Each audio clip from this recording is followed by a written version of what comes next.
Hey guys, how's it going and welcome to the Minute channel. And today we're gonna talk about Persona 5 Royal. I always, I have a bunch of videos about that, right?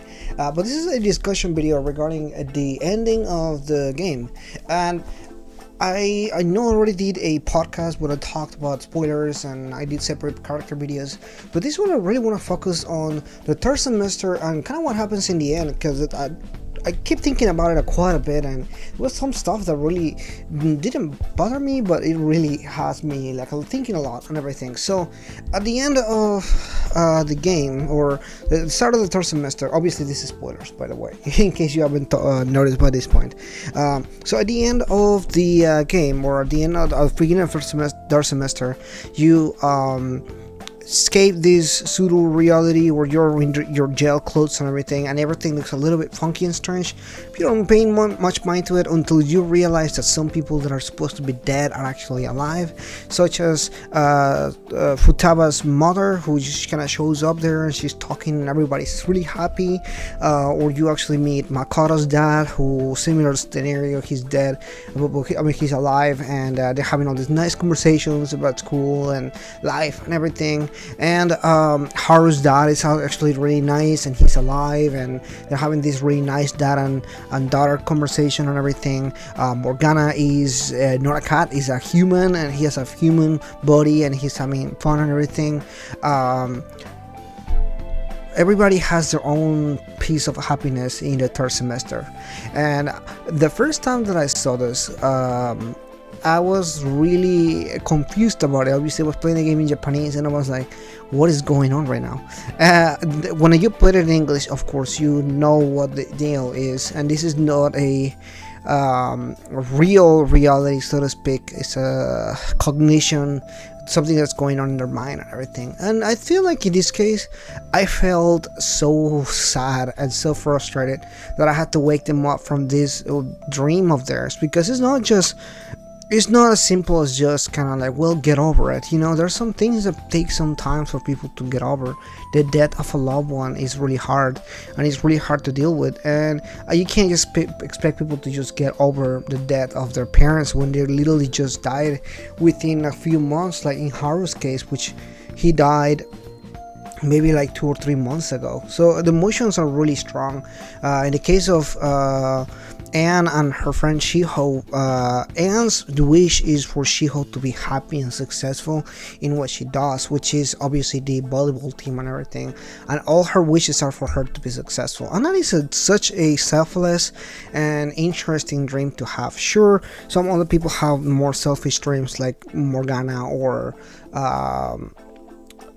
Ryuji, who just wants to be successful and have friends and go to the life that he had before Kamoshida happened and everything. But I feel like all this is so emotional, and even at the end when you finally beat Maruki, which I did a whole video on him and everything, so you kind of have this aftertaste of kind of sourness, and I couldn't get rid of this for a while, and I'm still actually thinking about it. So I'm still pretty sour about the ending. The ending is good, and I really like how they were able to develop Maruki's character and everything like that. They kind of look at his past and what triggered him to do the things that he did and everything. And although I don't think it's a really healthy way to deal with loss and everything, it is something that is completely different, and in a sense it made me feel really bad to have to wake everybody up from their dream. Kasumi, for example, had just lost her sister, and I guess in some kind of twisted way Kasumi wanted to replace her sister as the one that had died, and it's just an interesting way to look at it. Also kind of selfish in a sense. I would have thought that she would have just wished her sister to be alive instead. Obviously we'd have the twist that Kasumi is actually Sumire, who is the smaller sister, as Kasumi died in an accident saving her. So all of these twists and turns and everything, when you get to the end and everybody wakes up from their dream that they had for the last like month and a half or whatever, and they know they have to do the right thing, they know they have to wake up and fight Maruki and kind of be able to whatever for the greater good. The feel it's just such a weird feeling to me, because well, I see where they're coming from, and it is not a healthy way to co-op with everything. It is still such a sour feeling, the kind of when you finally beat Maruki, who's extremely struggling and trying to do the right thing in his mind to kind of make everybody happy, and then you just kind of have that thrown down again, and he's not successful, obviously.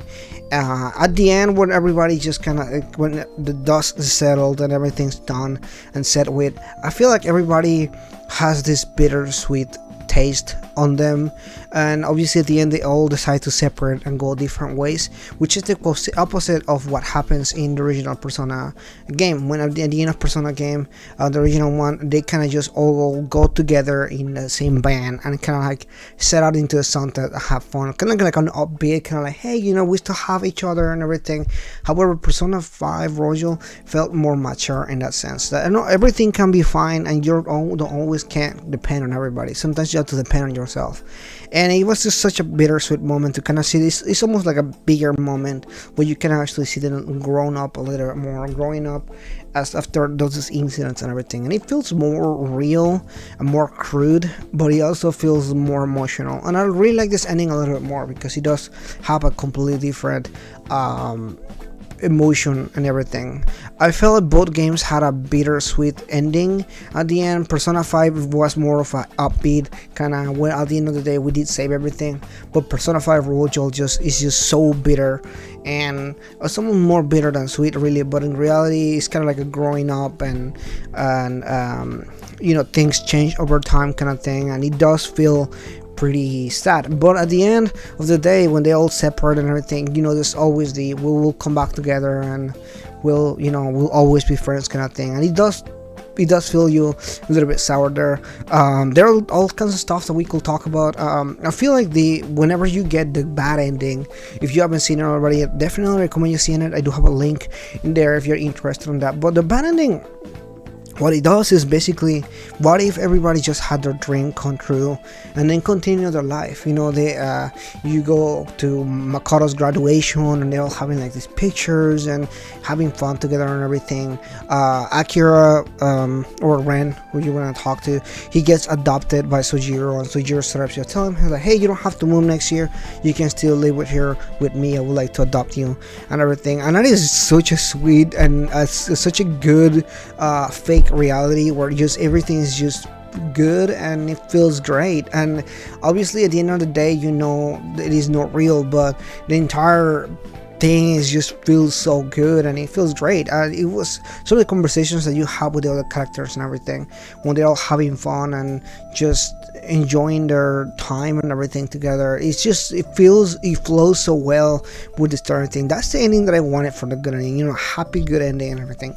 On reality, things aren't always like that. Things happen and people change and people have to mature at a certain point. And I do feel like, sure, the true ending, which is bittersweet, it was sad, but it does kind of set that growing up and moving on theme, which is much better than just kind of what happens at the end. Anyway, that is pretty much in this video discussion here. Let me know in the comments below what you think. This is an interesting video to do. I know I did a full podcast and I talked for 4 hours about this, but I wanted to have like a more condensed version where I just kind of talk my feelings, particularly about this particular part of the end, because it is depressing and sad, but it does have a good lesson, I think, between all this stuff. But that's it for today, guys. If you're new, please consider liking and subscribing, and I'll see you guys next time.